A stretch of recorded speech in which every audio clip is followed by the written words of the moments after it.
From reality TV to real life celebrity couples, it feels like everyone's relationships are playing out in the public eye right now, and probably more now than ever before. Whether it's a new season of The Bachelorette, buzz around the secret lives of Mormon wives, or even couples like Taylor Swift and Travis Kelce and Tom Holland and Zendaya, people are watching, they're speculating, and sometimes even crossing the line. So what does all this attention mean for relationships today?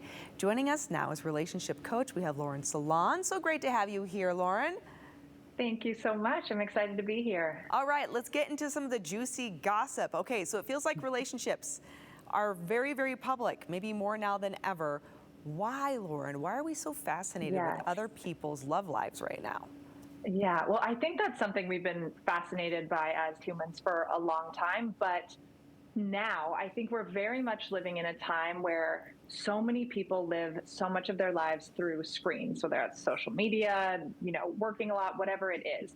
And so a lot of people are disconnected from a lot of meaningful real life human connection. And so access by way of seeing someone on social media or on a reality TV or wherever, right? That kind of access to someone else's life, it feels like intimacy to a lot of people. So a lot of people feel like they know these couples or these celebrities. And so people also then feel entitled to knowing about and commenting on these people's lives and relationships. And so social media, reality TV, it really blurs the lines between private relationships and public entertainment and gives the public this feeling like we're entitled to know and should know. And people then also project their own desires, wounds, curiosity onto relationships, all kinds of stuff. Absolutely. I mean, there's a really interesting psychology behind the whole thing, like you just mentioned.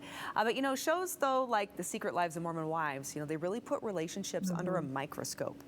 How does that kind of environment impact people emotionally, would you say?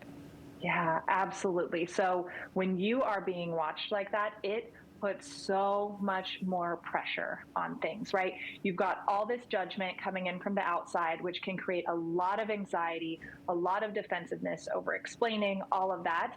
And it also leads people to the people that are, under the microscope like that on these shows to start to perform instead of actually connecting and relating and being authentic, because they get more carried away with, okay, what does this look like? What are people going to say? Like all of that, rather than what actually is going on in my relationship. And so I can't even imagine, right? Like your best days getting, so much attention, but then also your worst moments too, getting tons of attention and commentary from strangers all over the world. It's a lot of pressure. Yeah, well, and I mean, geez, even couples like Taylor Swift and Travis Kelce, I imagine that attention, it just puts so much pressure on a relationship like that. But before we wrap here, I would love to know, for everyday people watching all of this, what can we learn about maintaining healthy relationships despite outside opinions and pressure like that? Absolutely. I would say the healthiest relationships, they're not necessarily the most visible. They're about protection, you're protecting the relationship, having something sacred with your partner, and you don't need validation from the outside world. You don't need to have a perfectly curated social media feed of amazing relationship highlights to validate your relationship. It's about alignment inside the relationship with your person.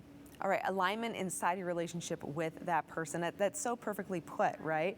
It's ignoring everything around you and just making sure that you're staying focused, right? Absolutely. And boundaries to that point too. That helps, having healthy boundaries with what you share, what you don't, what you keep private and sacred. That is so, so key as well.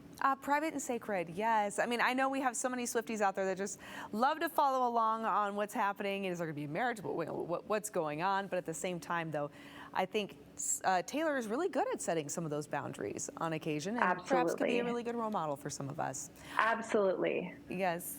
Lauren, thank you so much. I greatly appreciate you joining us and giving so much wonderful insight. I know there's a lot of juicy stuff going on right now, like you'd mentioned on screen, and a lot of us are really investing in that. But I'm hoping that once we do that, that in turn we reflect upon ourselves and realize how we need to be investing in our own relationships, not just the ones that we're being entertained by.